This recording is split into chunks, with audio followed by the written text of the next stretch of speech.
Ah, I saw you today doing it like, oh my, oh, hello, Annette, how are you? I'm good. How you doing? I am blessed. And hello, movers. How are you doing? You have tuned in to Can We Talk, brought to you by Movement Worldwide. We are a motivational organization veered to educate minds, empower, nurture, and transform. We are a movement to move. Yes, we are a movement to move, helping you thrust into your purpose to live the best version of yourself and win. We tap into some winning information, some winners resources. We're seated at the winners table, and we invite you to take a seat right along with us, right, Annette? Oh yeah, that is so true. Listen, I just feel a move tonight, so I'm excited about it. We got room at this table. We got plenty of chairs. Come on now, come on, sit Mm-hmm. with us, and we're gonna serve you up something tonight. And as we say so often, come and sit where the table is spread and the feast of the Lord is going on. Amen, Amen. amen, and amen again. So before we move on, I'm going to ask you to do a few things for us. Number one, we're going to ask that you would please subscribe to the channel that you are watching. Give me a little water here. And wet my whistle. Why did they say wet your whistle? Yeah. Hey, that might be one of the topics we need to talk about. Yeah, wet your whistle, wet your whistle. So before we move on, please, ma'am, please, sir, subscribe to the channel that you're watching. We also ask that you hit that like button, hit that thumbs up. That like button, let us know that you're here, that you're tuned in, and that you're with us. We also ask that you please click that little arrow. There's an arrow button. We ask that you click that button and you share, like I'm doing right now. Yes, I just yes. shared it to my Facebook page. Now I'm going into my messenger. And I'm hitting them one by one. Sharon said, I always hit her, so I just hit Sharon up. Sharon said, I said, yeah, I hit you like 3 or 4 times from Messenger. And she said, yes, you do. So just for that, every week I hit Sharon up about 3 or 4 times. But we pray that you actually click that share button.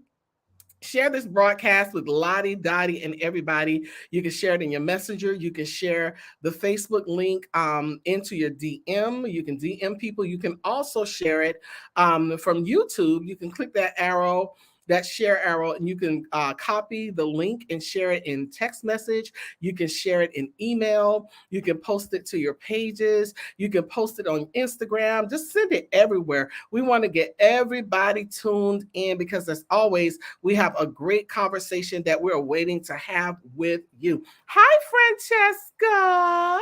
So good to see you. Hello, Sharon. I just talked about you, Sharon. Good evening to all of our movers. Good evening to our shakers. We love you all. We can't do what we do without you. So please subscribe, like, and share. The other thing that we ask you to do is that you can sow a seed. We are a nonprofit organization, and every seed that's sown into our ministry, we always pray that it returns to you 100-fold. Good seed into good soil. So please sow a seed. You can sow via Yes. Cash App at $Movement Worldwide, or come into covenant with us by becoming a patron. Oh. How do you become a patron? I'm glad you asked.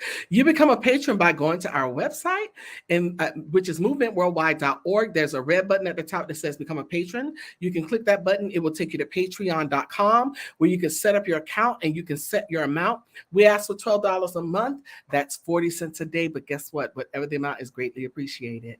We're just also grateful that you are here tonight, and we can say, hello, Sharon. Hello, Francesca. Hello, movers. Hello, shakers. We are happy with that. But we do need the seed. We ain't gonna lie.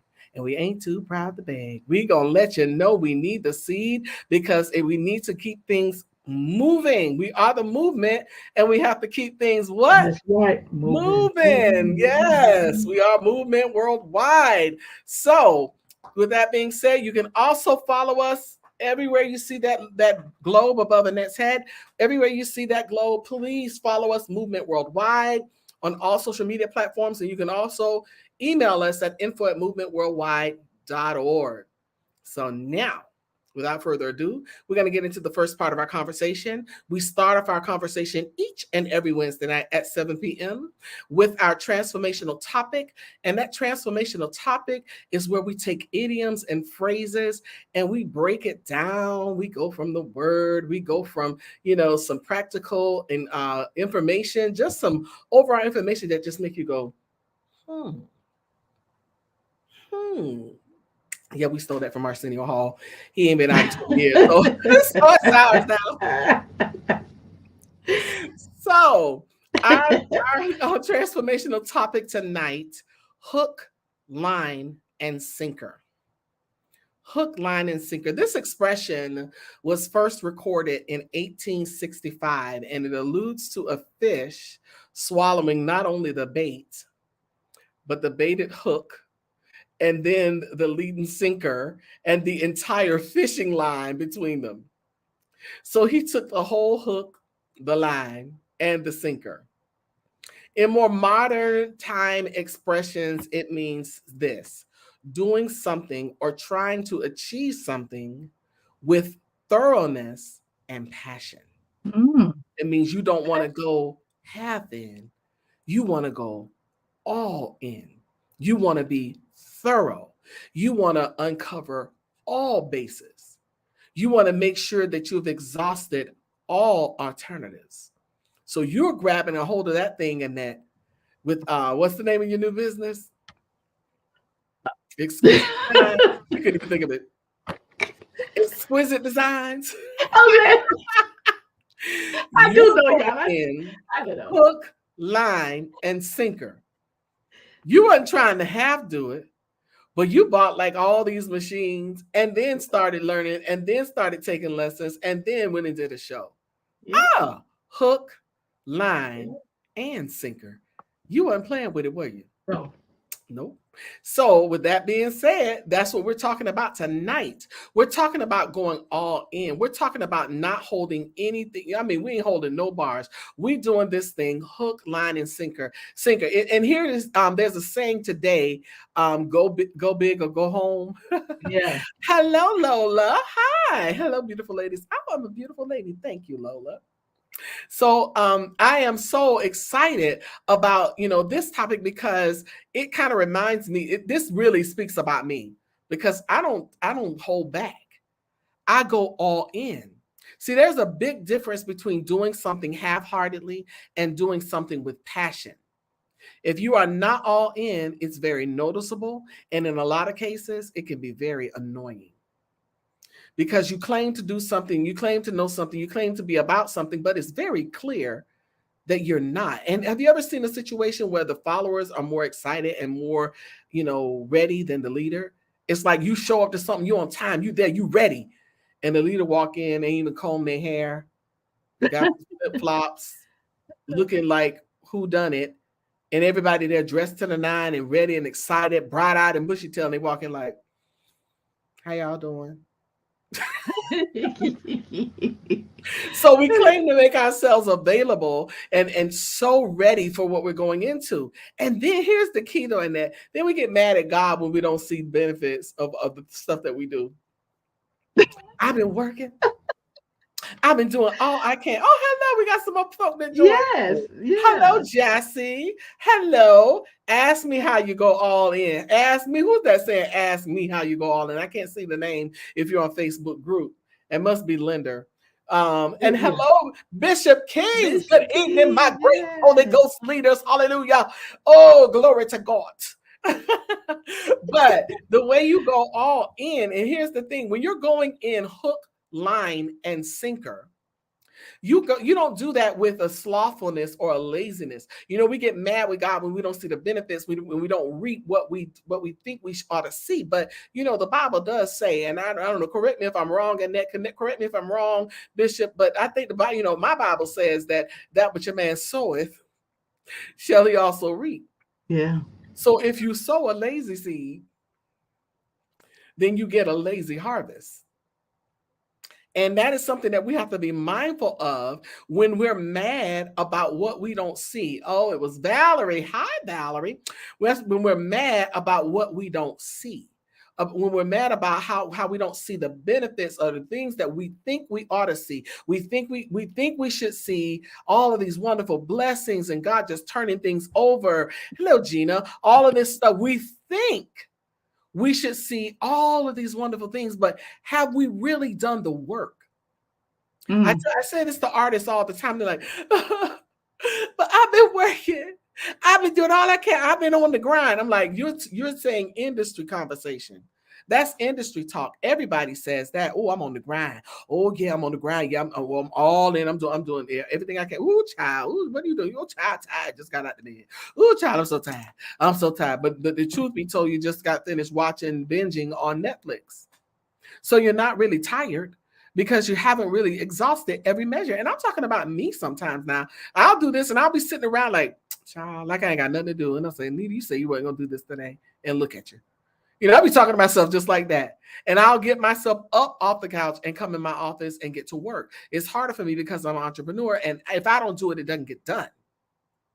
Yeah. So when we're dealing with ourselves and the things that we don't see manifest, see, there's a whole lot of stuff held up. We've been talking about manifestation for a long time. Whole lot of stuff hold up. Just like the rain. Rain is just all the particles and all the things in the air, and then it gets caught up, and then it's like there. You can smell it. It's coming. You can feel it. You get that little feeling on your skin. The rain is coming, but it hasn't come down. Like it's been doing that all week here. It's like clouds and all of that, but then no rain. It's like you can feel it. You like running in the house. The wind is blowing. Everything is set up to be hearing the thunder and lightning and the rain to come down all of a sudden. And then all of a sudden the sun comes out. And sometimes that happens in our lives. We can smell the rain. We know the blessing is coming. It's right there. Ooh, I'm on the verge. Oh, God. Ooh, he about to do it right now. And then, ooh, right now in the name of Jesus, I'm about to feel it. Ooh, I'm feeling it. I feel it. Jesus. Ooh, it's right now. Ooh, I know it's right around the corner. And crickets. Crickets. And then it's a lot of times sometimes it's not us, but when you get like that, I think it's about time to kind of do some self-examination. It's not above you to do it, because we will say that we want this, but when you truly take that Isaiah 6:8 stance, it says, also I heard the voice of the Lord saying, whom shall I send? And who will go for us? Then I said, here I am. Send me. Now, if you really gonna go, that's when you say, but if you ain't sure, well, here I am, send me. Not just for the clout chasers or for being in the moment, but truly doing and walking in the manifestation of what has been held up over your life. It's like, oh, now is the time. It's time for me to go all in. I'm there.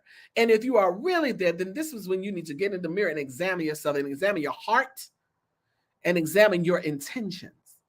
Look in the mirror and ask yourself, are you really all in? Are you really in this thing? And that brings me to my word tonight. Y'all know I like to take a word. I always choose a word that kind of deals with our topic. As an entrepreneur, if you don't get up and do it, no money is coming in. Homelessness is not a part of your art. It surely is not. Thank you, Jackson. Did you put that comment up? Did you put that comment up already? No, but you started reading. I was getting ready. I thought you put it up, girl, because everybody needs to see that. And you know what, Jackson? You talking to your sister, honey. As an entrepreneur, Anita Faye, if you don't get up and do it, no money is coming in. Homelessness is not a part of your destiny.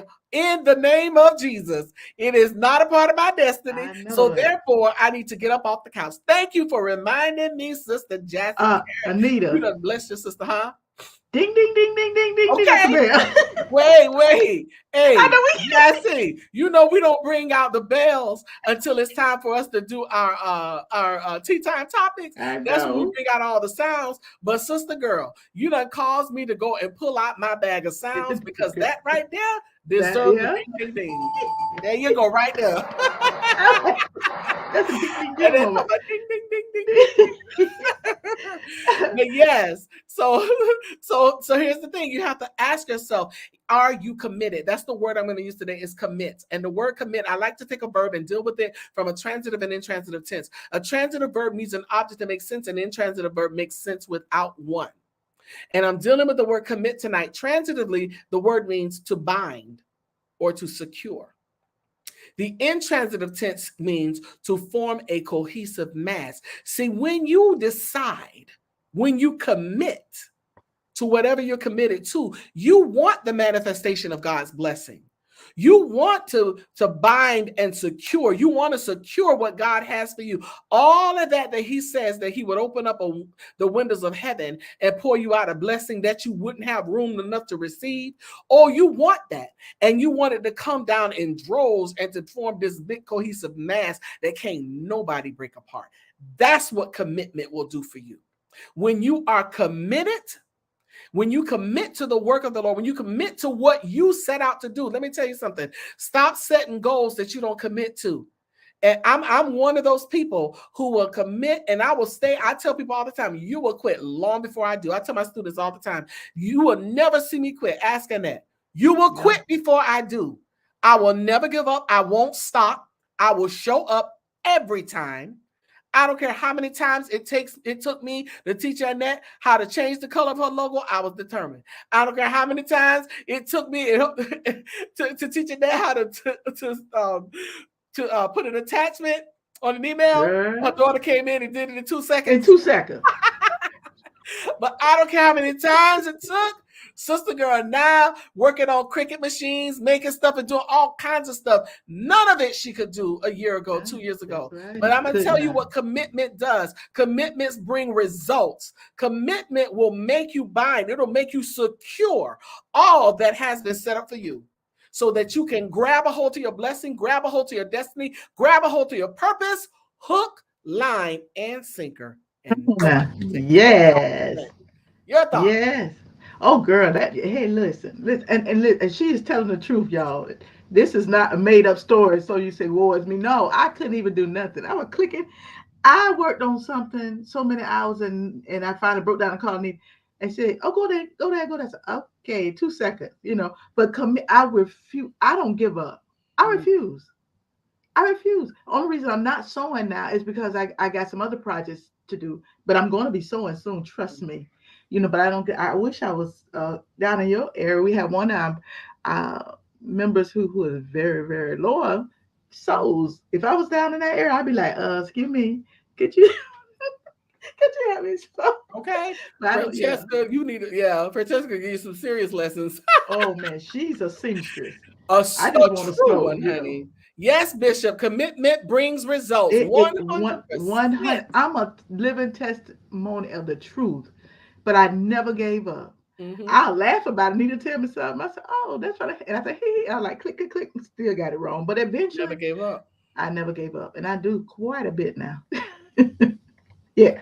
All righty. Well, without further ado, it is time for us to go to the next part of our conversation. Can we talk, Annette? Can we do our Can We Talk toast? For those who have their nifty little mug, hold your mug up and bam, give us a toast. Can we talk, Annette? Ow. Yes, y'all see Annette ain't slacking on her mug. Oh, no, I'm playing her mug every week now. Yeah. I was committed to have my mug. Committed to having a mug. So now, Miss Annette, who's committed to having a mug, we're going to pause for just a moment. For a quote from the quoteologist herself, we're going to pause for our Annettism by Annette L. Anderson. And before we do, please make sure you share and let somebody know we're moving to the second phase. They can get in on this conversation. It is just getting started. So let's go to our Annettism and we'll be right back.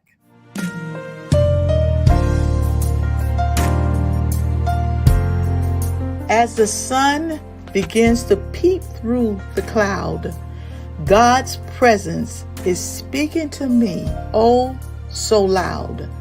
With grace and mercy, I have been endowed, that you blessed and you chose me even out of a crowd. You stopped the enemy and he has been disallowed to interrupt my life and try to wrap me in a shroud. But I now walk into the purpose that you allowed. Thank you so much, God. I just want to make you proud. Yes, I will continue to serve you. This I have vowed. This is Annettism's Expressions.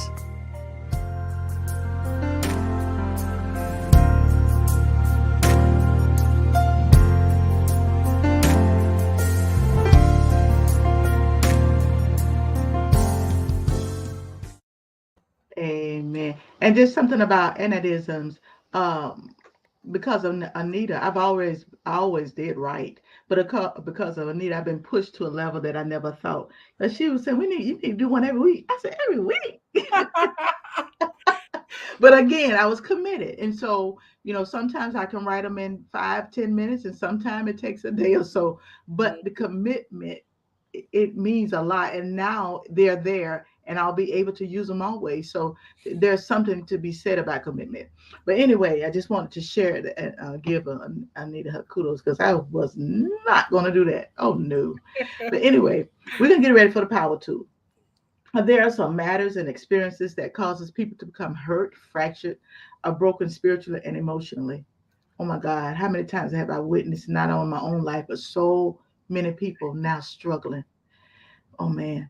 Sometimes it just take a conversation to mend a broken heart or spirit. In some case, a band-aid won't do it. You need a power tool.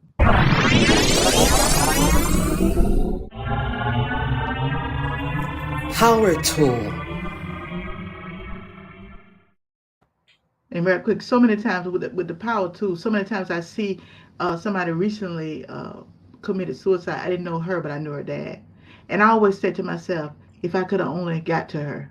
Now I don't even know her, but I believe, because I walked through that. And there's something to be said, y'all.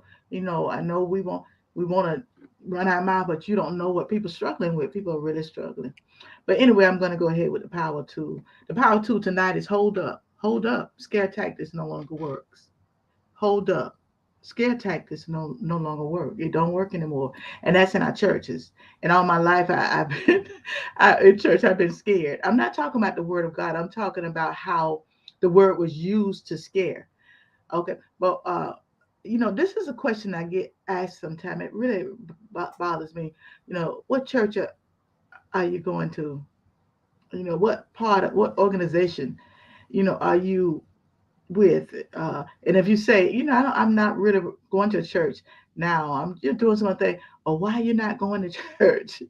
And now I understand what they mean culturally, but it's based on a false premise that church is something you go to a specific event, location, or organized group. But I really think that Jesus looked at church quite differently.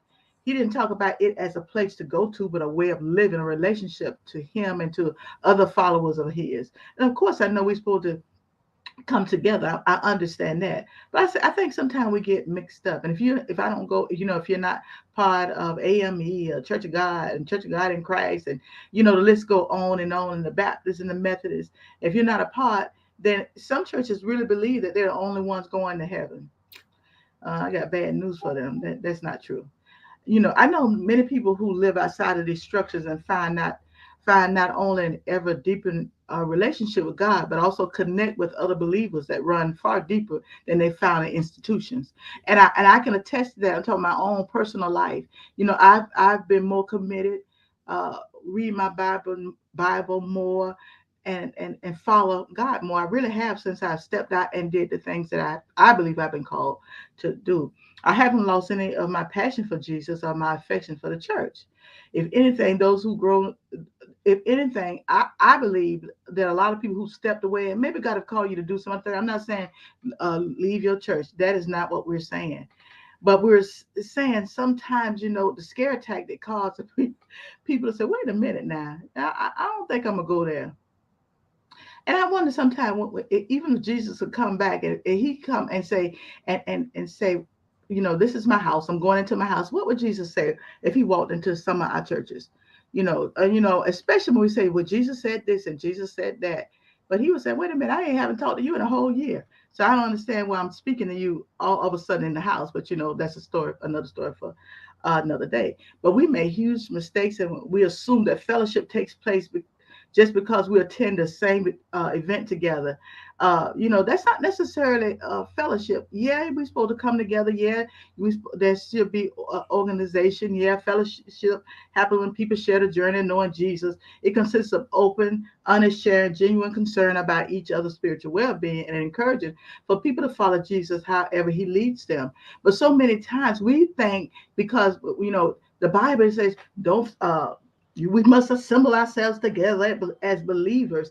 Yeah, but it's more than just coming and coming into the church. when you assemble yourself. It's more than saying, I'm here and I'm doing my duty, what the Bible says. No, no, we gotta have a relationship, because when I go to the church, and say it's 10 people, so that means there's a place we go to congregate. But then when I go in the church, if there's 10 people, there's 10 churches. In other words, we are the church. And I think sometimes we get it mixed up. And so if we don't go to your church, or because I've heard it, somebody say, oh my God, if I hear it one more time, oh, he preached today. Oh, he did. Oh, in other words, trying to let me know that I'm missing something. But I'm thinking, like, I preach all the time. Anita, we preach all the time. We preach even when we don't want to preach. So we're not caught up in that. But I just want to share a few things that sometimes is said in church that I feel is a scare tactic, because now we're living in a generation, people now, they don't get caught up in that. When I was growing up, certain things I really would be afraid of. I just really thought, I was just going to just go to hell right away, but we live in a time now, we got to be, preach the word. Preach it in season, preach the word, not your opinion, not because you're trying to raise money, but preach the word. So there's a few things that I've heard people say in church. They say, if you feel depressed, the devil has you under your thumb. That's not necessarily true. Depression comes all kind of ways. That's not necessarily the devil. Sometimes life can depress you. Sometimes the death of a loved one can depress you. Sometimes, things that have happened in your childhood, or you haven't dealt with it. So everything that happened to us is not always the devil. It's really not. Sometimes it's just that we need to get help. And to say, oh, just pray about it. Some things, baby, nah, yeah, pray, but go get on somebody's doggone couch, okay? Because some things you got to talk through, you got to walk through. And then one of the other things I heard say, if you're on the fence about belief, you're already dead inside. That's not true.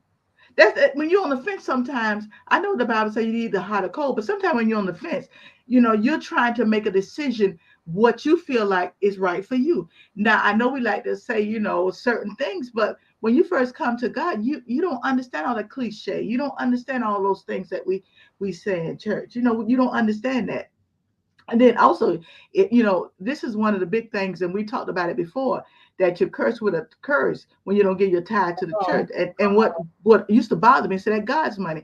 Well, I'm thinking about God don't need the money. No, that's the money for the church to maintain the building, the facility. So saying that's God's money, well, I mean, I don't know if that's the right terminology. Yeah, I do believe in giving because I give.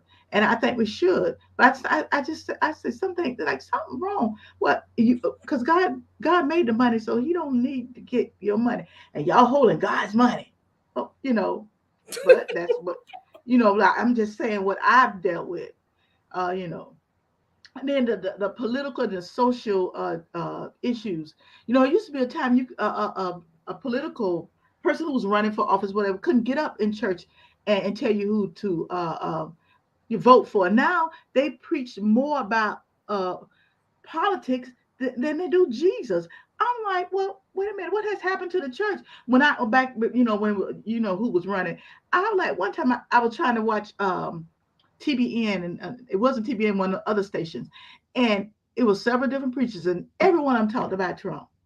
And I'm saying, now, so wait a minute, and then it's a scare tactic because you're trying to scare people. Like, if y'all don't vote for him, this world is going to come to the end. And then they try to use scriptures to support it. I said, hold up.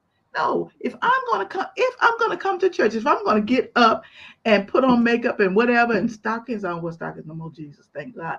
But whatever, then I don't want to hear about Trump. I don't want to hear about Biden. I don't want to hear about nobody. If I get up and come before the throne of grace, I got to hear about Jesus. And we've gotten so that we've almost, in some instances, taken Jesus out of the church. This is another thing they say, well, if you love Jesus, you'll be at this meeting today. Wait, hold up. I love Jesus, but I got something to do at 2:00. So I'm not going to be there. So it's almost like if I don't be there, you don't love the Lord. And I know even when I was at a former church, we were there more than the pastor. If you don't give, you the leader, you should be the first givers. And the pastor, you say, well, I give this and I give. I'm like, but you ought to give. I'm sorry, I sit in church and I had to repent. I say, somebody paid my cable, my phone, my mortgage, my light bill. Of course I have more money to give. Anita, you know what church I'm talking about. Come on Mm-hmm. now. I mean, you don't pay anything. So whatever monies you have, even Mm-hmm. down to your vehicle and gas, no Go to your disrespect to the underwear. pastor. I believe we supposed to take care of the men and women of God. I don't have no problem with that. But don't try to use that to because I'm a leader. So what I did, I stepped down as a leader. Then okay, that way I ain't got to get no money because then I'm trying to struggle to get money I don't have because I don't want to be talked about. And yes, they did talk about you. Yes, they did. What they say, sanctify itself. They talked about people who did not give. And the final thing is this drives me like, oh man, you this one, you in Walmart. I see they was in Walmart. You mean to tell me they can't come to church? Well, when I go to Walmart, I'm in and out in 15, 20 minutes tops. So church gonna last by 2 hours. And I probably would come to church more. Maybe if y'all sold some of the stuff Walmart says, stop trying to make people feel guilty. If they're not coming, they're not coming. Pray for them. Pray for them that God will, lead them back. And it's not that they don't want to come, probably. And some people have left. Why the scare tactics don't work. And stop spending your time telling people what they're not doing. Tell me what God is saying. Help me get to that place. Help me find if I'm lost, help me find my way. There are people who, for reasons they can't name, no longer go to church. It's just the truth. A lot of people don't go to church. Some do, and I'm glad. I'm glad these institutions are opening back up because for some people that's their lifeline, and so this is no way to cut the church down. I'm just telling about my own personal experience and stuff that really used to bug me and try to guilt me into doing something that I probably would have did anyway. But now you and told me I got to, I probably won't. So that really get on my nerve. There Mm-hmm. are any numbers of causes that we can look at. Sometimes it's the clergy. Lately some of the clergies and the sexual abuse and the stuff that's coming out by clergies. Not all clergies, of course. There are some wonderful men and women of God. The treatment of women, racism, the church failure to live out the gospel credibility. You saying you this. If you say you whoever you are, then we need to see it. If we say we the movement worldwide and we don't ever move, then we may need to change our name. You know what I'm saying? So, Amen. these are the things, so I like, again, I'll do a disclaimer. It has nothing to do with the pastors that I know, and I mean a couple of things. It brought me back for a couple of pastors, but what I'm saying is that if we get to the place that we learn how to preach the word, and the Bible said in 2 Timothy that we have to study to show ourselves approved, with workmen needed not be ashamed, rightfully divine the word of truth. We have to study. We have to accept. Study to make haste. Accept is to prove. Workman. That means that this is what I love about the workman. It talks about a laborer, a workman in general, and rightly divided. The word of truth means to cut straight. That's the meaning. It means a rightly divide is a straight line. So we're trying to make sure that when we get the word, because right now in the time we living in, all that cliche and I mean, don't get me wrong. I love Ain't He All Right, but once you get through saying Ain't He All Right, Ain't He All Right, so tell me something else. And when you get through telling him he died, he died, he died, he got up early. So now that he up, help me to get so I can get up. That he got up, Mm-hmm. but I know that's a preaching style and that's no disrespect. But I'm saying some of the things that I used to think when I sat in the church, and it's just the truth. And I would sit there, Anita, and think about, oh, I got to go home and do laundry. Oh, I got to do that. Because I already know what they're going to say. I know at the end of the sermon, he died, he died, he died. Because I went to this particular Baptist church, and the pastor was phenomenal. But he was going to that cross.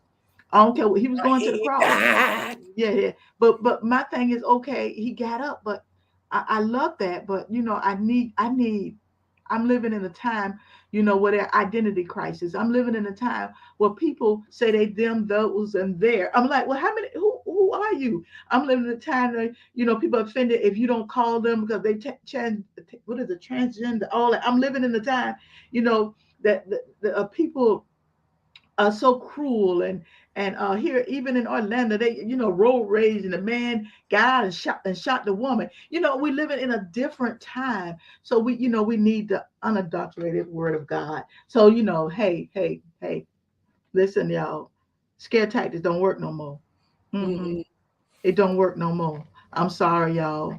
Is we need the word. Hold up, scare tactics. Mm-mm. No.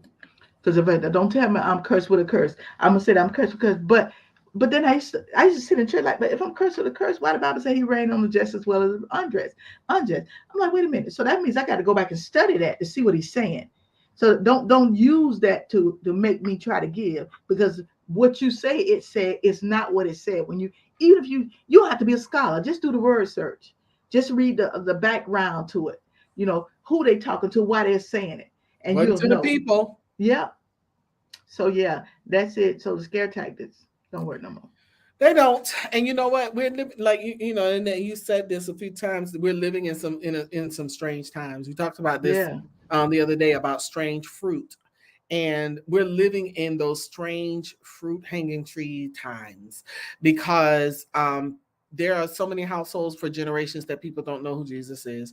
So the colloquialisms and the rhetoric that you're coming with, they don't understand. That nothing scares them. They don't even believe that hell exists. I mean, I heard, you know, I hear some people talk sometimes on Clubhouse, and I'm like, I cringe at where their thought process is. I'm like, wow, they really don't believe, and ain't nothing you can say to convince them Mm-hmm. because there's a video on YouTube to counteract everything you're saying. That will Yeah. break. I mean, you know, there's some brilliant minds in the world, and there are people who will melt down your whole doctrine if you're not secure. That's what the Bible speaks of. He's like, John, I know this one, I know, but I don't know who you are. You know, the demons will talk to you and say, I don't know who you are, and they'll straight up tell you to your face, "Oh, I'm a witch." And I'm encountering that in this day and age. And, you know, the scare tactics that, you know, they used to use a lot, you know, like you talk about with tithing and everything else and giving, you know, and how you're taught that only a certain group of people go to heaven. And I said it earlier that in my comments that's that's how I was taught. Ooh, my mom would kill me, and she know I mentioned that all on Facebook, all on Facebook. You just like, yeah, Kojic taught me that. Kojic told me, you know, because we were taught Kojic born, Kojic bred. When I die, be Kojic dead. It was like if you wouldn't go to the Church of God in Christ church, you weren't saved. And when you leave and go to college, you better join a Kojic church. You better not go to no Baptist church. You better not go to no. I mean, it was like, wow. And when I grew up and was delivered from that, I was like, man, thank God for deliverance. Yeah. So, you know, scare tactics don't work. We just have to come with the truth. Tell people the truth. You know, and this is the last thing I said. Preacher friend of mine said, he said, Anita, if they would have just told us the truth from the beginning, I think all of us would have been a lot better off. But we bought into we drank the Kool-Aid. We bought into the myth and the mess that we grew up calling it ministry, calling it church. And it was just a mess. He said if they would have just told us the truth, it probably could have saved a lot of us a lot of heartache and trouble. And we could have gotten on and been about our business for God business instead of wasting 10, 15, 20 years under some madness. Yeah. So hey, I'm with you right there. So hold up. Boop. Scare tactics, they don't work anymore. You got to come again.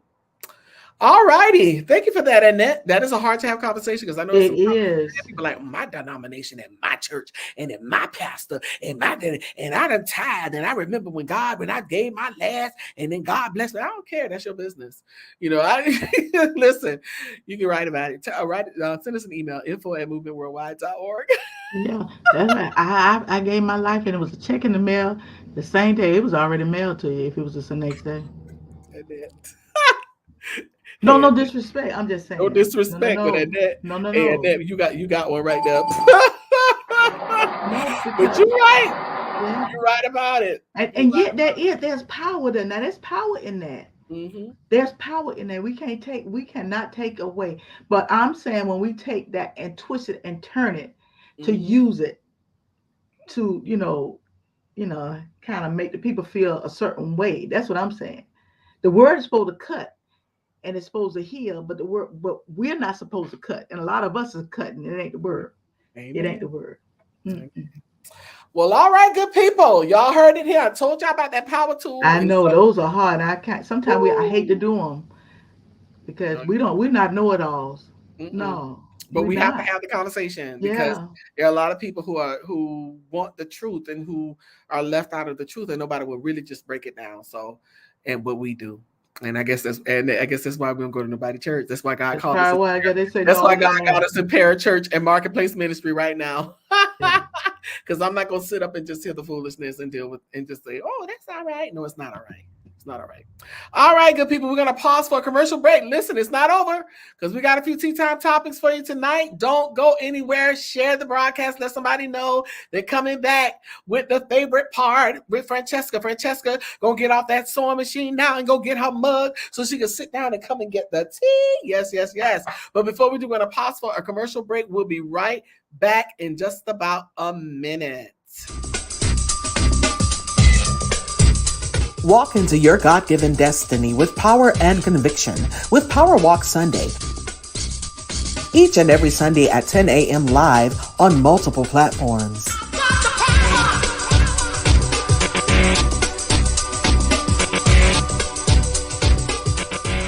Making sure that toxic relationship we came out of don't make us bitter, but make us better. Yes. And so you're looking for somebody good out there, but you're not good yourself. Absolutely. So the thing about it is working within yourself. When you go into the relationship as your best and they go into the relationship as their best, then you have a great relationship. Welcome to another amazing episode of the TMC podcast. As we continue to help you take your relationship from surviving to thriving.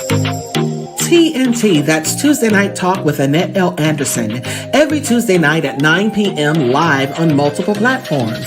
Go where you can soar. That's speak it, orated, articulated, and reverberated.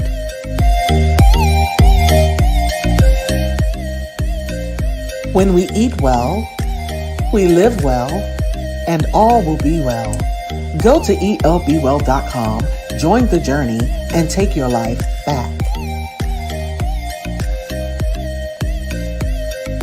If you don't have your copy, get yours today at Amazon.com. That's Living Life One Quote at a Time by Annette L. Anderson. Helping us grow spiritually together. Tired of the fluff and puff of playing church? Ready to be a powerful vessel? Ready to work the word? Join Connie Green every Tuesday at 7 p.m. on Facebook Live. And we're here every Wednesday at 7 p.m. live with Can We Talk? Your co-hosts, Annette L. Anderson and Anita Faye Wilson, with Tea Time Topics, where we discuss trending subjects and current events. You can also discuss these with your Can We Talk coffee mug. Email us at info@movementworldwide.org. They're $15, and that includes shipping. Make a donation via Cash App at $Movement Worldwide, or go to our website, click the Patron button, and sow a seed of $12 per month. That's 40 cents a day. Whatever the seed, it's greatly appreciated. Be sure to follow us on all platforms. Click the notification button, subscribe, like, and don't forget to share.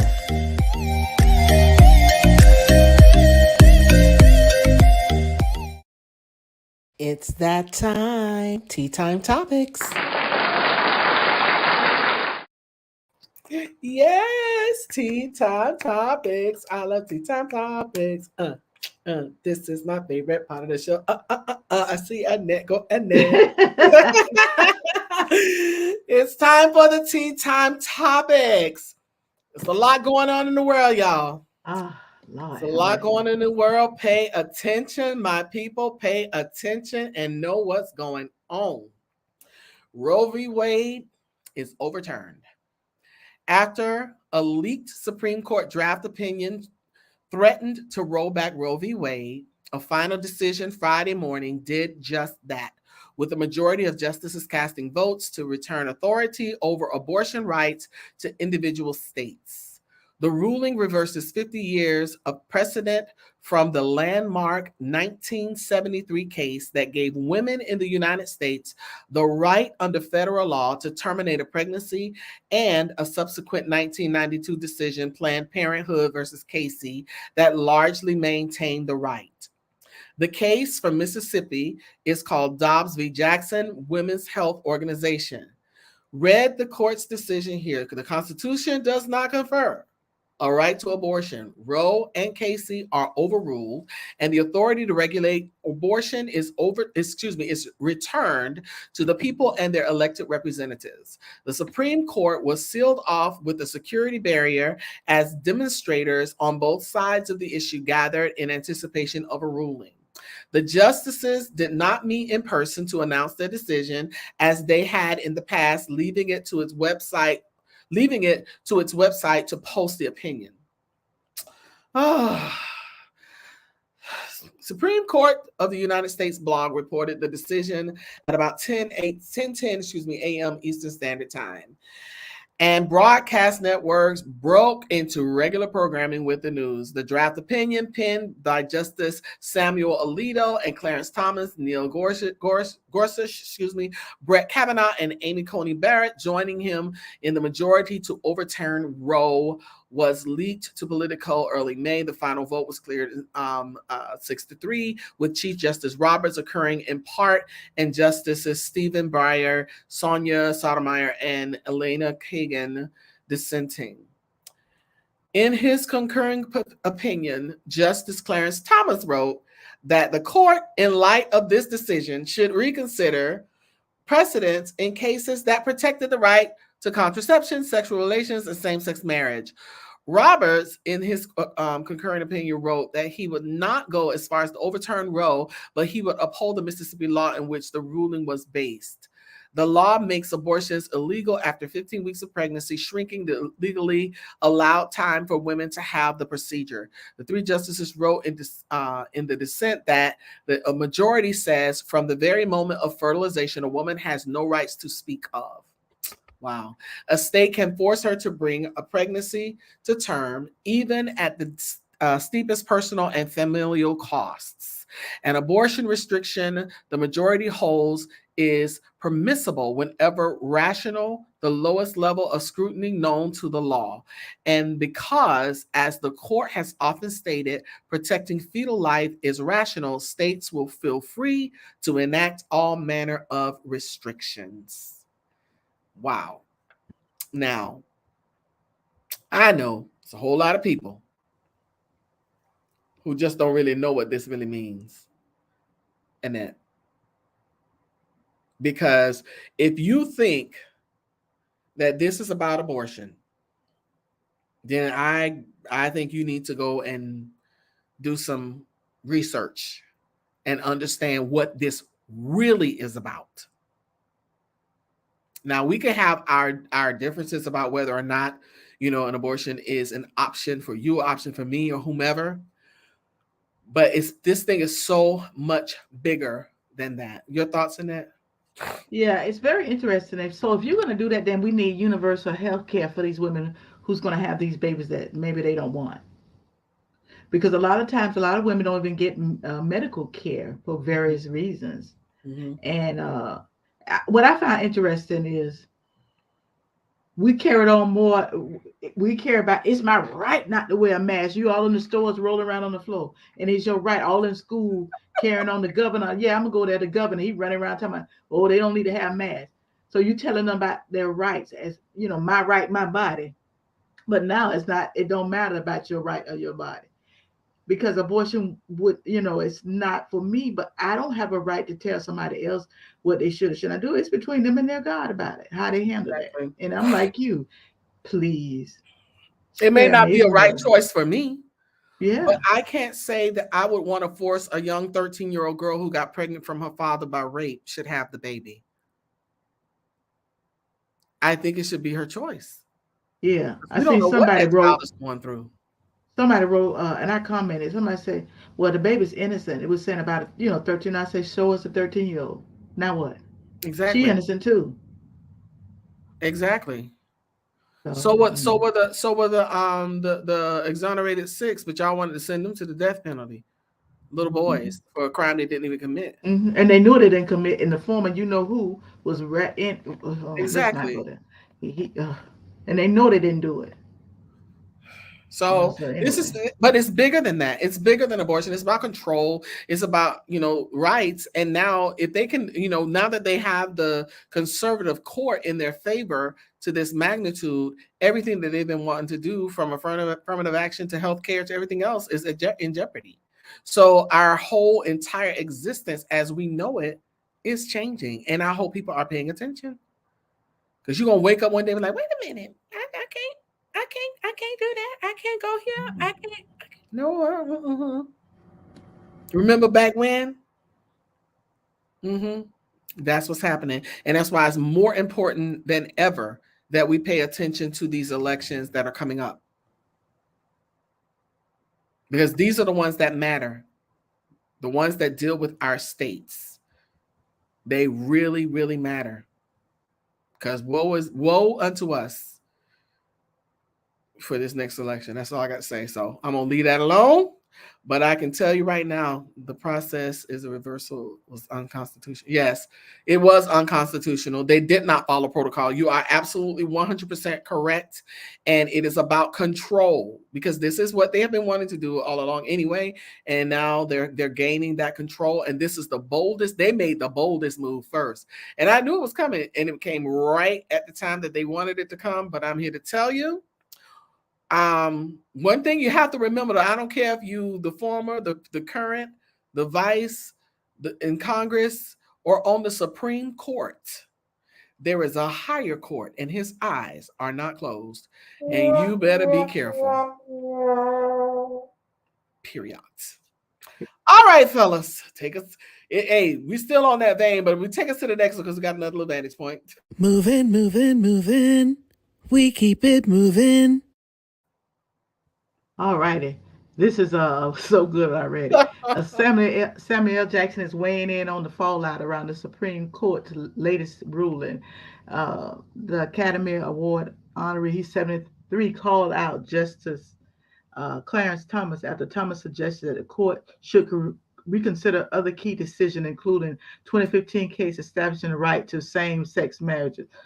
Following the decision to overturn 1973 Roe versus Wade and the Constitution right to abortion. And this is what he said. He said, how's Uncle Tom Clarence feeling about overturning Loving versus Virginia? Jackson wrote Friday on Twitter, referring to the landmark decision 1967 ruling that found interracial marriage bans is unconstitutional.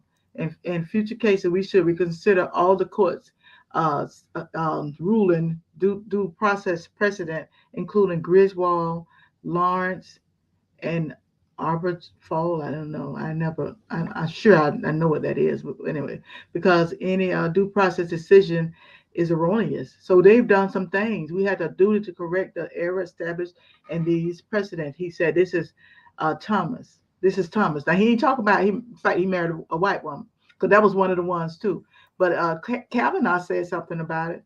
I should have said, but he did say something about it. But it's kind of funny that he left that out. A black man has been married to his wife, Virginia Thomas, a white woman, since 1987. Thomas, and they go on to say who nominated him, and he has a problem. What they said, Bush. What he said, President George H.W. Bush, as the second black person to ever serve, he had nominated on the Supreme Court in 1991, wrote in a concurring opinion that should next reconsider the ruling that legalized birth control, sodomy, and same-sex marriage. I'm like, well, wait, now you're going too far. In future cases, we should reconsider all these court cases, is what he's saying. And he's going to say we have a duty to correct the error established in these precedents. Who are you to say it was an error? Now you're telling women that they cannot have contraceptive? Are you kidding me? Ridiculous. Come on now.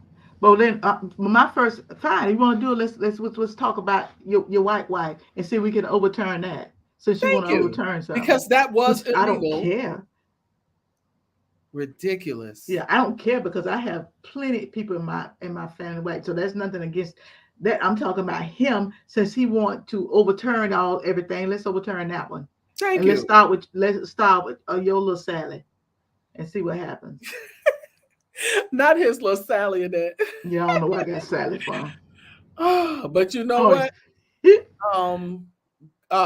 Samuel Jackson is 100% correct. I was of course rejoicing in hearing that conversation, and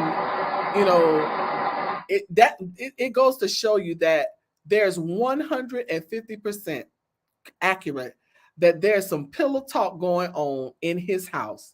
Of course, there's that he is highly influenced by his wife. I don't care what nobody say. I don't care what he say. It is 100% true. Bruh, you ain't come up with that all by your lonesome. And so you are highly ridiculous in your statement. And I give you and Jenny a womp womp. Well, I knew that when he didn't recuse himself when she had something to do with January 6th too. So You see Jassie's comment.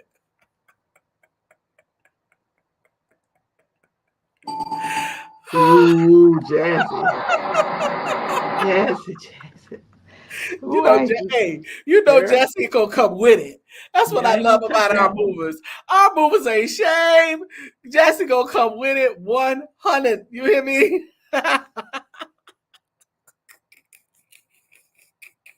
I can't.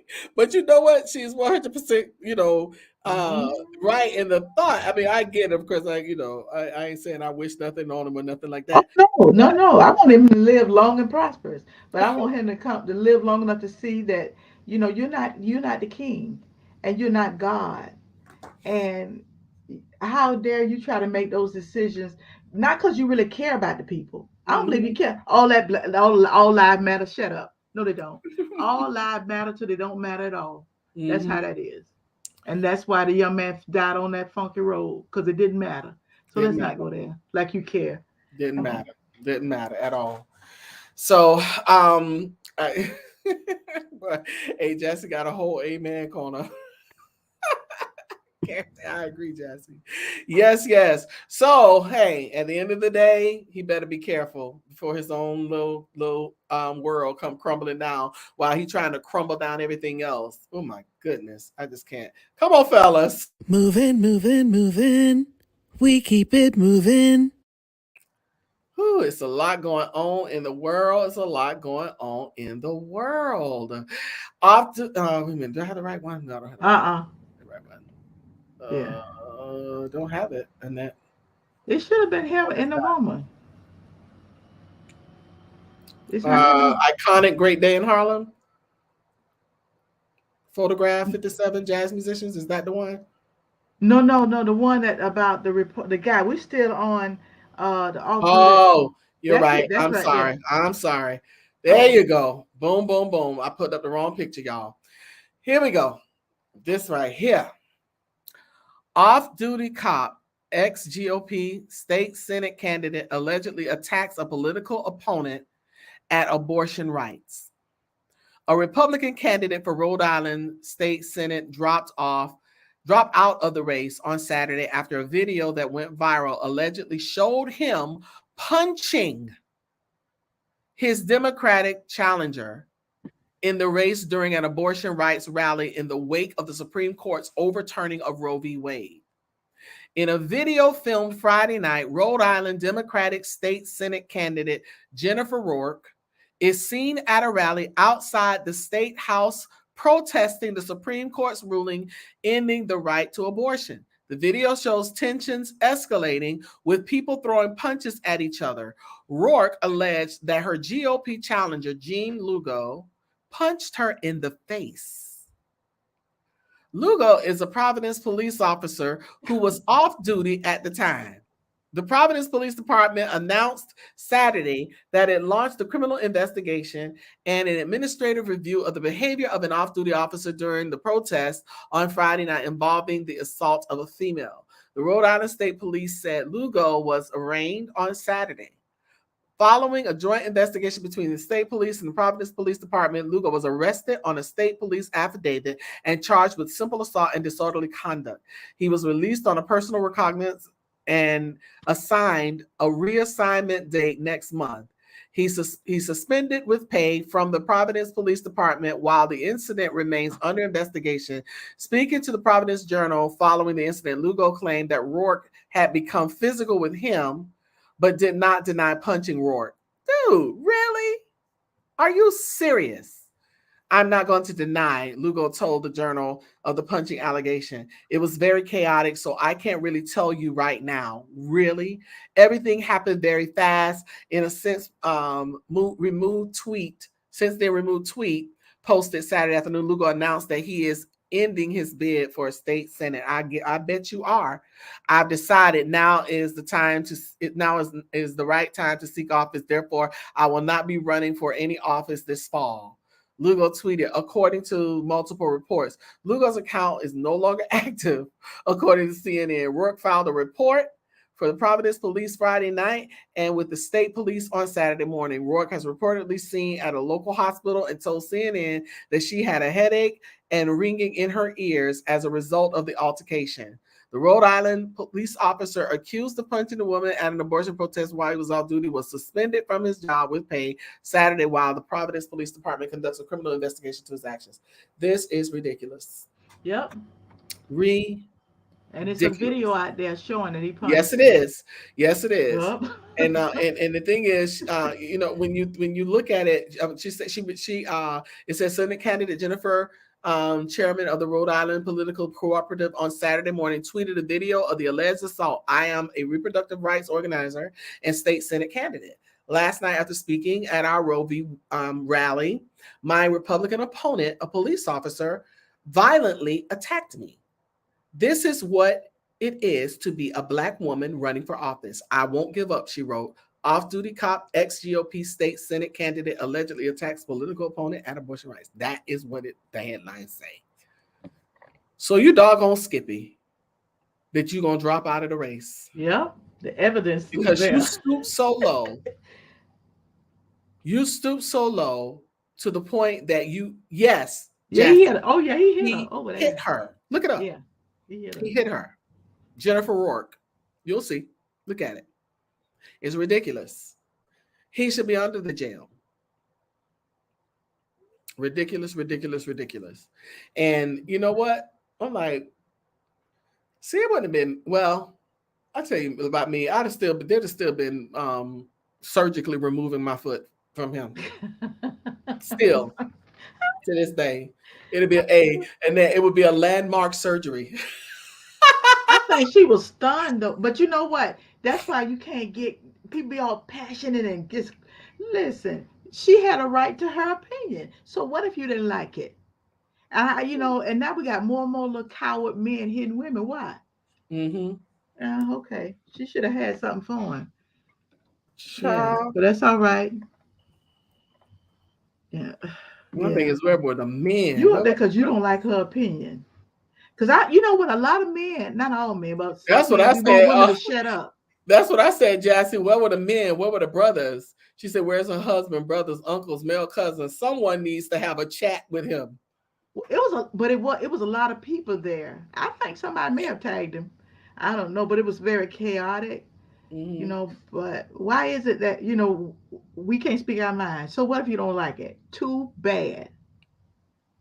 Because you didn't like what she said. That's what it was. You mean to tell me you're going to lose your job and your livelihood? Mm-hmm. And what kills me is that they always, every time a police officer gets into trouble for something, they suspend them with pay. Suspend them without pay. Yeah. Suspend them without pay and let them feel it. Yeah. Don't suspend them with pay. Suspend because they are is on vacation. Yeah. But he know that video out there. That's what he was saying. It was so chaotic. I may have, you know, you hit that. You know you hit that. You just say no. They had it on video. You know you did it. I'm telling you, it's really sad that it's come to that, but that's what it's come to. They don't care. They hit women. They attack women. The whole 9 yards. That's what they do. And I seen it. I remember watching some of the people at the elections during the rallies, and they were hitting women. Yeah. I saw one video. It was a young girl, and they were pushing this girl around. Pushing her around, sure was. Mm-hmm. I can tell you that too, Jassy. A few of your sisters would insist on chatting with him in a minute. And like I said, they would still be surgically removing my foot. I can tell you that much. There's no way I would have been all over that dude like a spider. Ain't no way. I would have had, I would have grown, I would have been like an octopus. He would have been wondering where the punch is coming from. I would have been punching and kicking and screaming and scratching and pulling. There's no way. All right, fellas. Whew, goodness, don't get me riled up. Get me riled up in that. Moving, moving, moving. We keep it moving. This thing is real around in these streets. I'm Yeah. telling you. Woof. Okay.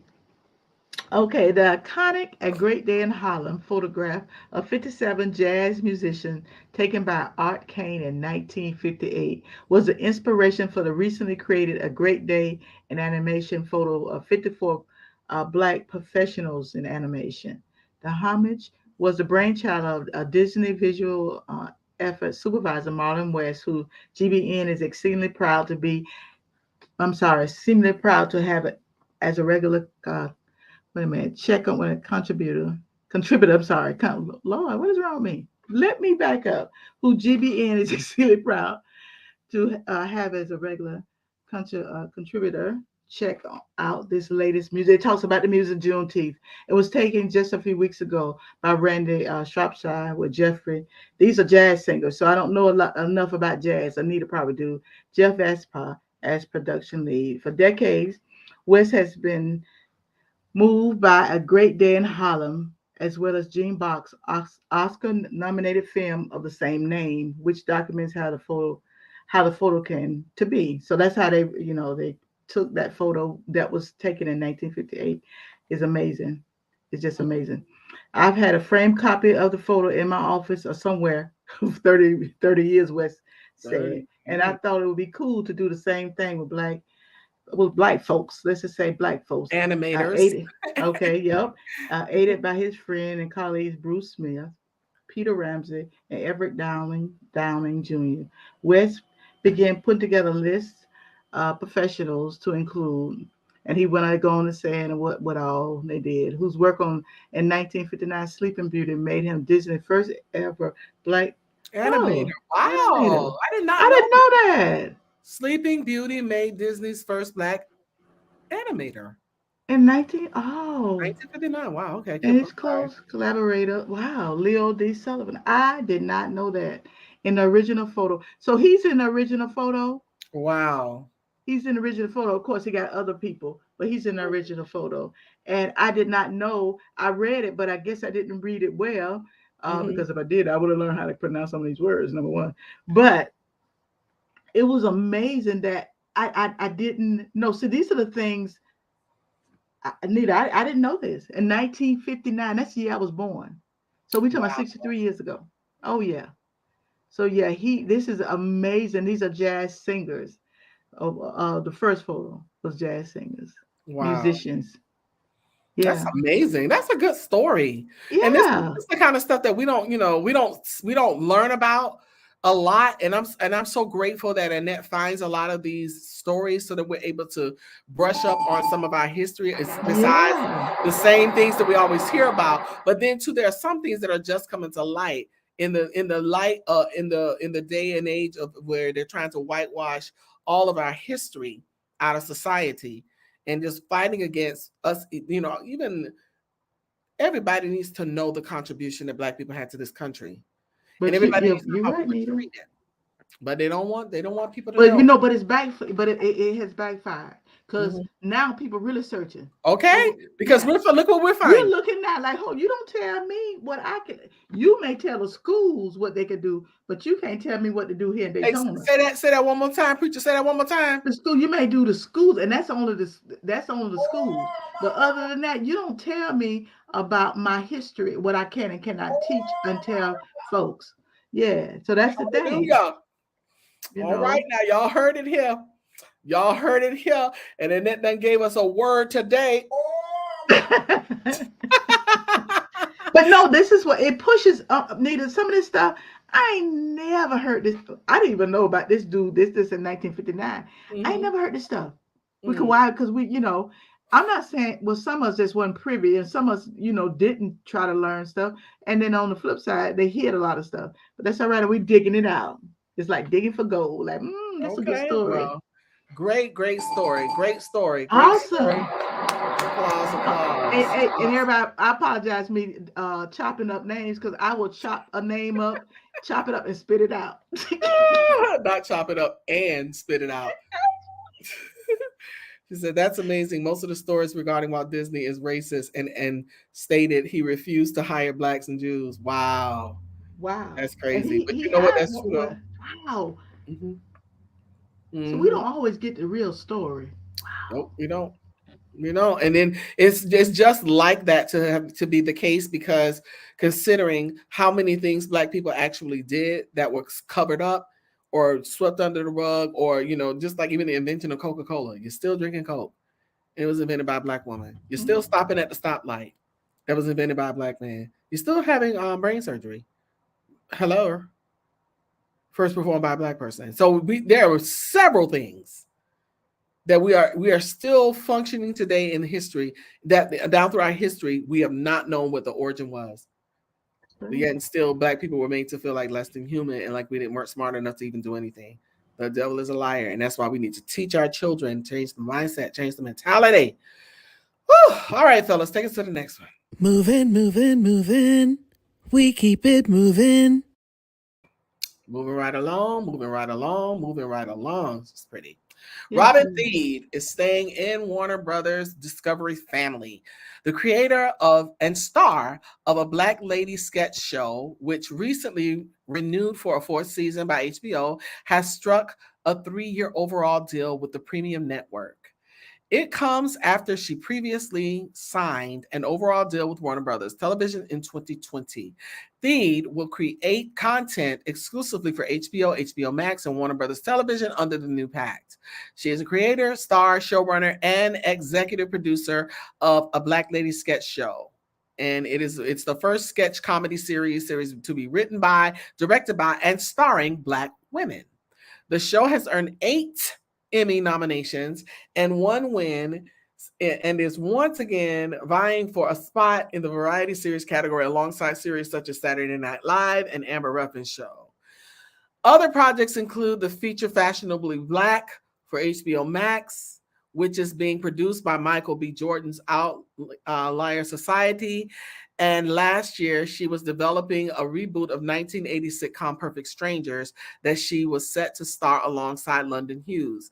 Thede was also the creator, executive producer, showrunner, writer, and star of the BET late night talk show The Rundown with Robin Thede, and served as the lead writer and correspondent for Comedy Central's The Nightly Show with Larry Wilmore. She is represented by WME and Johnson Shapiro, Sluit, and Cole. She is thebomb.com, and I love He it. really is. Our women, the Black girls rock. Yeah. And ruling up in here, up in here, up in here. Man, I love it, love it, love it, love it. And we The give her creator, some the serious, star, the serious show, man, she the applause. bomb. Yes, yes, yes. We give her some serious applause. Black girls Woo. rock. Wow. What'd you say? I just said she the creator, the star, the showrunner, and the executive producer. That's a like, whole lot of stuff. Girl, you better do everything. That's a whole lot of stuff. She's like, oh yeah, I can do that, I can do that, I can do that, I can do that, I can do that, I can do, I can do that. Yes, and I can do that too. Yes. Boom. All right, fellas, take us to the next one. Moving, moving, moving. We keep it moving.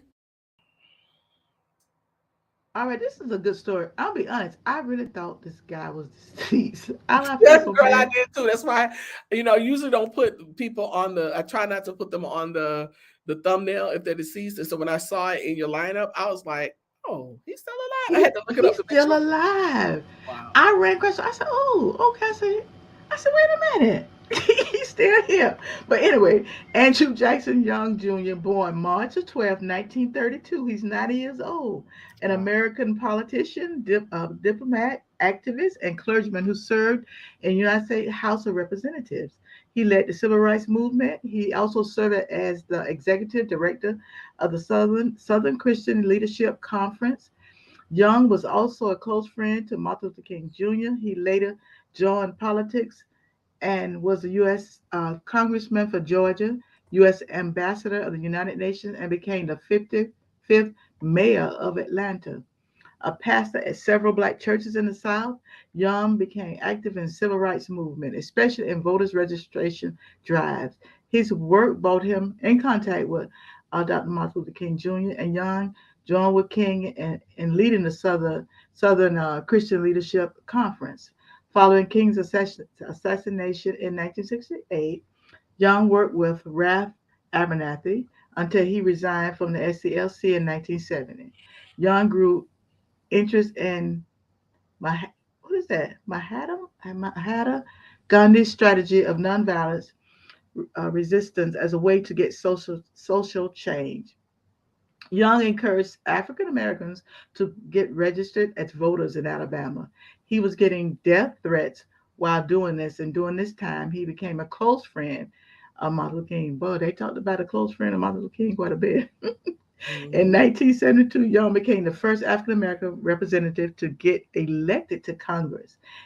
He led through to 1976 and was a member of the Congressional Black Caucus and was part of the making the decision to quit supporting the Portuguese. I never heard of that either. Trying to hold on to their colonies in South Africa. Wow. On your calendar. You knew that, Nita? Starts in 10 minutes.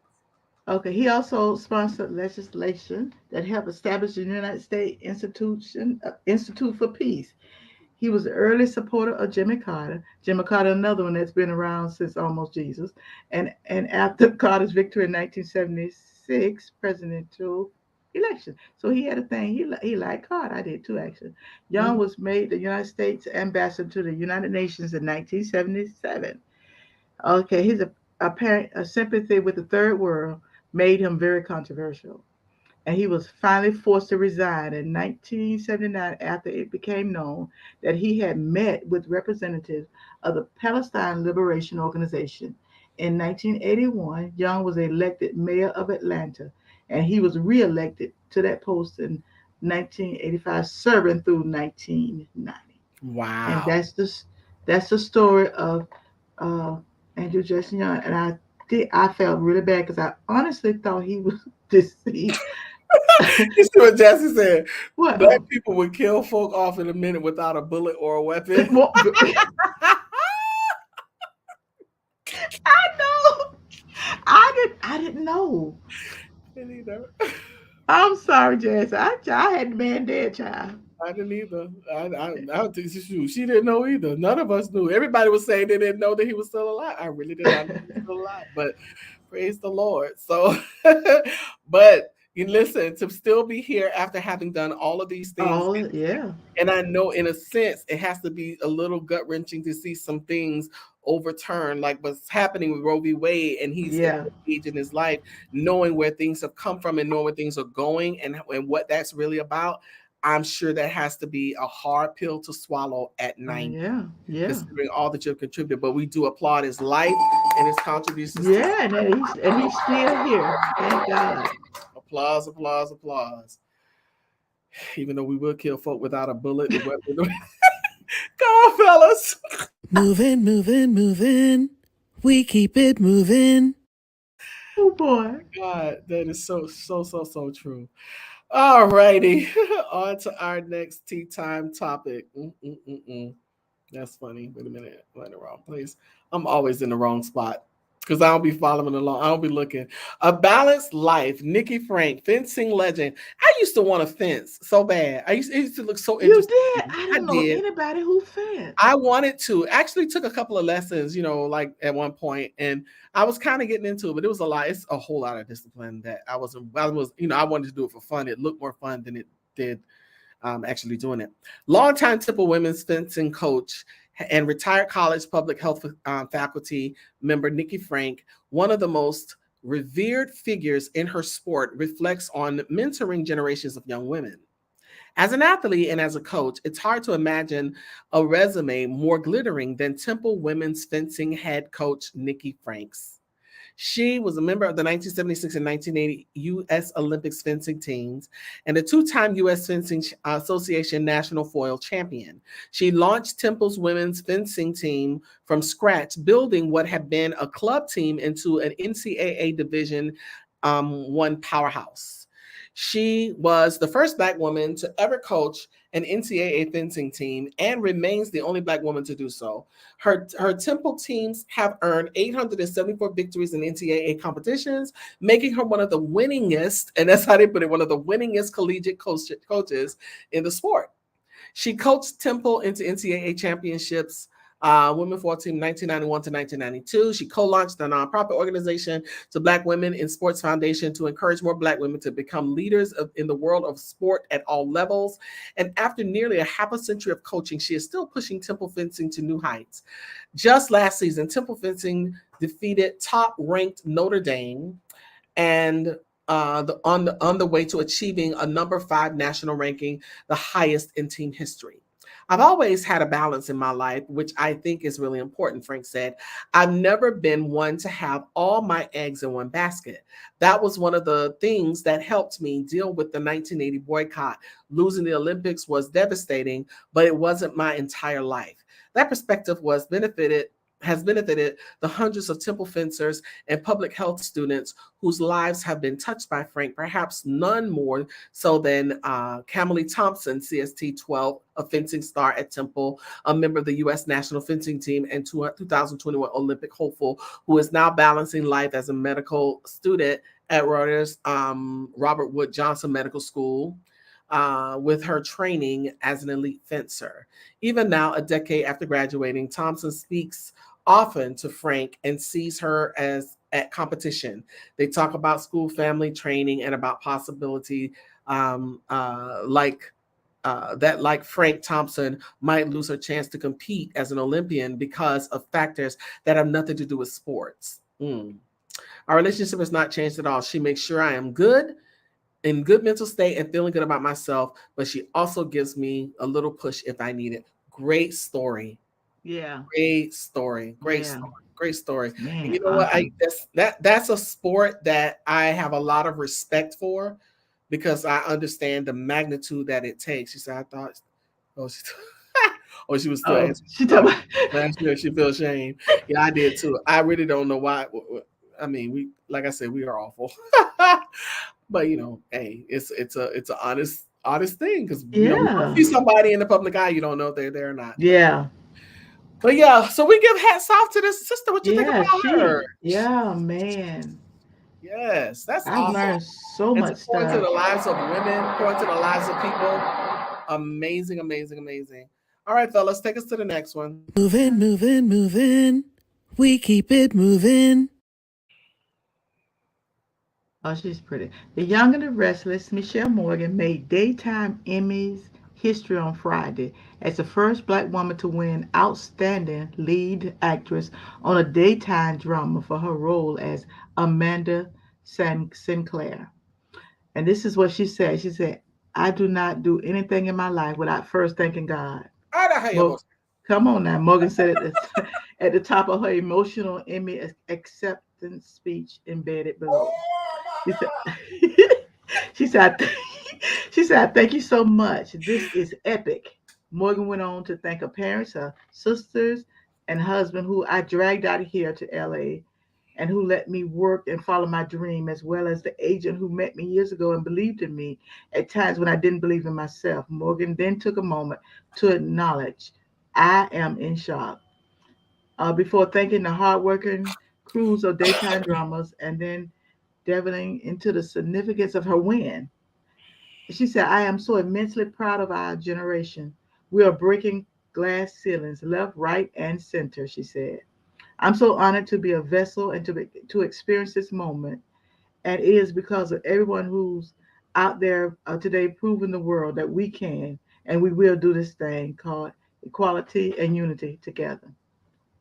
In closing, she shared, I was born on a tiny island in Trinidad and Tobago in the Caribbean, and now I'm standing on an international stage and I'm being honored regardless of the color of my skin, regardless of my passport, for being the best at what I do.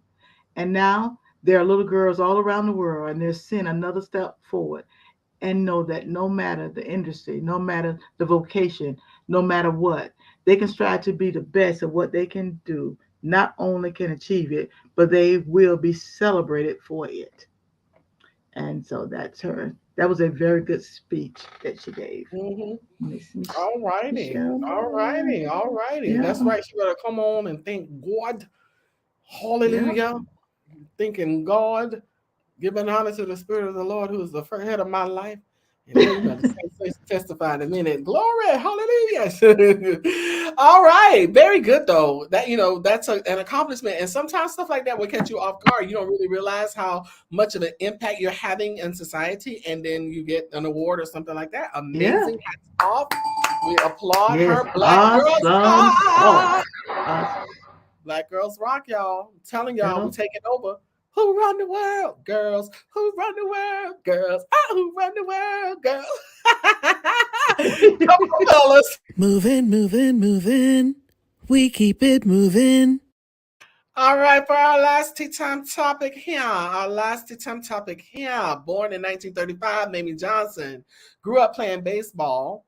In her South Carolina hometown at age 17, she traveled to Virginia in hopes of landing a spot on the All-American Girl Professional Baseball team, though she was not allowed to try out due to the color of her skin. Determined to play the game she loved, Johnson went on to become one of 3 women to play baseball in the Negro Leagues in 1953 at 17, and the only woman to pitch. She played for Indianapolis Clowns. Despite being one of the few women, Johnson later told MLB that she was treated very well by the men in the league. I was pleased to be treated like a lady at all times. I can say I had 26 brothers and they were so nice. Johnson played for the Clowns for 3 seasons before leaving to pursue her career as a nurse for the next 30 years. In 2008, the MLB honored Johnson along with other African-American players who were excluded from the league with a ceremonial draft. Johnson was drafted by the Washington Nationals. Johnson was known as Peanut during her career due to her height, 5'3". She also weighed only 98 pounds. Woo, she was tiny. When she was a player, Johnson earned the nickname after an at-bat which she faced Hank Bailey's of the Kansas City Monarchs. After a hard strike, Bayless stepped out of the batter box and said, "Why? That little girl's no bigger than a peanut. I ain't afraid of her." She proceeded to strike him out in order to help sell tickets. Mamie and Morgan were played at least once a game, and they were popular with the crowd. This publicity was needed because at the time the Negro League was on the decline with public popularity. However, despite the popular belief that women played only to put on a show and sell tickets at the games, they were good baseball players. Johnson is the subject of a book, A Strong Right Arm, describing her life growing up and the obstacles to her becoming a professional Negro League baseball player. She is also subject of the children's book, Mamie on the Mound. In 1999, Johnson was a guest of the Clintons at the White House. She was also recognized in the National League's Baseball Museum in Kansas City. And on June 5th, 2008, Johnson and other players from the Negro League era were drafted by major league franchises prior to the 2008 MLB first-year draft. Johnson was selected by the Washington Nationals on October 3rd, 2009. She spoke at the Baseball Americana and organized by the Library of Congress. Wow, amazing.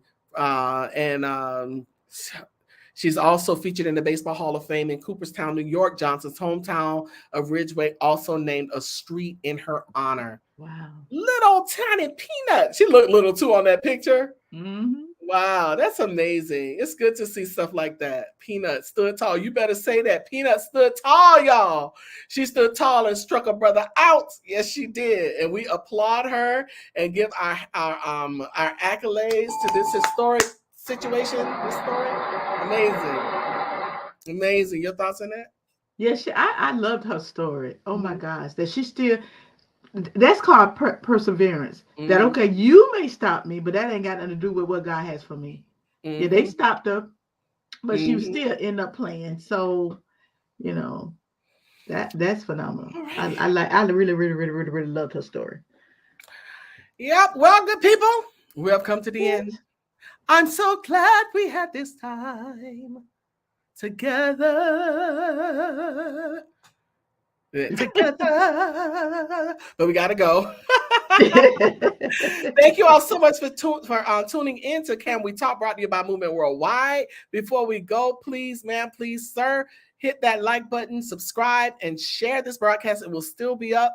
You can also sow a seed via Cash App at $ Movement Worldwide, or opt to become a patron by going to our website, movementworldwide.org, clicking the red button, going to patreon.com, setting up your account and setting your amount. We ask for $12 a month. That's 40 cents a day, y'all. It's nothing. So please become a patron, sow a seed. We need the seed. Thank you so much for every seed. And thank you so much for just being here, for sowing the seed of your time. And please follow that platform. Everywhere you see that globe, Movement Worldwide, follow us on all platforms. You can also email us at info@movementworldwide.org. Now, without further ado, so as you know, what we have going on all week. We start off with Annette L. Anderson on Tuesday nights. She graces us from her organization entitled SOAR. She graces us with TNT, that's Tuesday Night Talk, where we take flight and soar. That's speak, orate, articulate,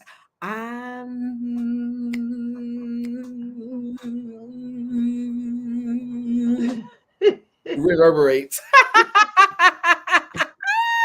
Speak, orate, articulate, and reverberate. And that is SOAR, Tuesday nights at 9 p.m. live on this platform. In the words of DJ Khaled, another one. Yes, it is. Thank you so much, Jassy. So come back and join us on Tuesday nights with Annette L. Anderson. The other thing is, which is elbow cough, elbow cough, elbow cough.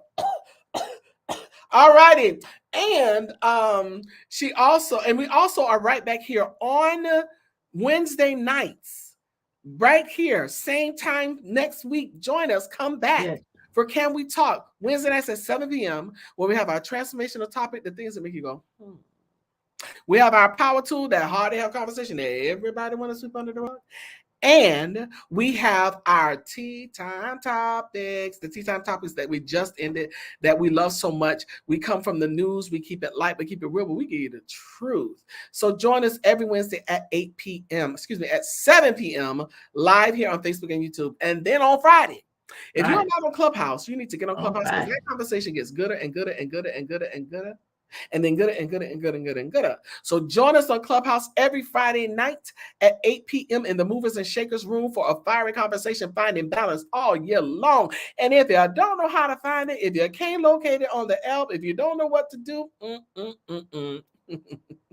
if you don't know what to do, she thought it was a dance emoji, but it doesn't show up for some reason. It doesn't show up in StreamYard. Some of them don't, Jassy. So if you don't know how to find us, we ask you to do this. Bam! Text the word movers to 954-820. Here we go. And that 954-820-5050. What? 954-820-5050. What? 954-820-5050. What? 954-820-20-5050. Y'all, you feeling it? No. So text the word movers to 954-820-5050, and you will get a link right into Clubhouse. And then on Sunday, hi, Yabo. We are right back live on Facebook and YouTube with Power, where we inspire and who do this all the time? Sharon, right? Mm-hmm. That's a little look right there. Where we inspire and motivate you to walk into your God-given destiny with power and conviction. With power and what? Conviction. Where there is outways. Oh, yes. Outways, Annette. Ways. Oh, she went ways when there's ways, a word for you. Thoughts, Annette? Listen, thank y'all so much. I had a ball tonight. I love this platform because you can be yourself. Mm-hmm. No, and you ain't got to put on the airs. We are who we are, and God is blessing and God's moving. And so we know we cannot do it without you. Thank you so much. And when you come back, please bring somebody with you. We'll be here. This is what we've been called to do, and I'm absolutely loving this journey. So thank you so much for sharing with us. All right, good people. So we'll see y'all the next time. So we love y'all. We send out the love. Enjoy your week. Be safe. Stay prayerful. And y'all have a good one. See you next time. Bye-bye. Walk into your God-given destiny with power and conviction with Power Walk Sunday. Each and every Sunday at 10 a.m. live on multiple platforms.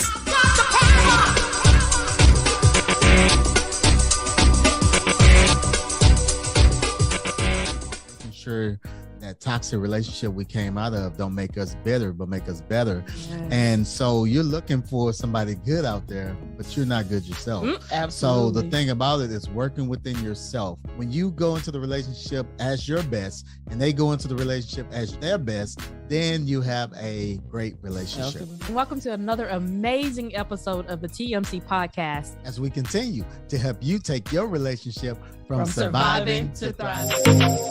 TNT, that's Tuesday Night Talk with Annette L. Anderson, every Tuesday night at 9 p.m. live on multiple platforms. Go where you can soar. That's Speak It, Orated, Articulated, and Reverberated.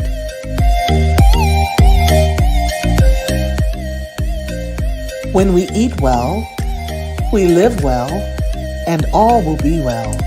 Go to elbwell.com, join the journey, and take your life back. If you don't have your copy, get yours today at Amazon.com. That's Living Life One Quote at a Time by Annette L. Anderson. Helping us grow spiritually together. Tired of the fluff and puff of playing church? Ready to be a powerful vessel? Ready to work the word? Join Connie Green every Tuesday at 7 p.m. on Facebook Live. And we're here every Wednesday at 7 p.m. live with Can We Talk? Your co-hosts, Annette L. Anderson and Anita Faye Wilson, with Tea Time Topics, where we discuss trending subjects and current events. You can also discuss these with your Can We Talk coffee mug. Email us at info@movementworldwide.org. They're $15, and that includes shipping. Make a donation via Cash App at $Movement Worldwide, or go to our website, click the Patron button, and sow a seed of $12 per month. That's 40 cents a day. Whatever the seed, it's greatly appreciated. Be sure to follow us on all platforms. Click the notification button, subscribe, like, and don't forget to share.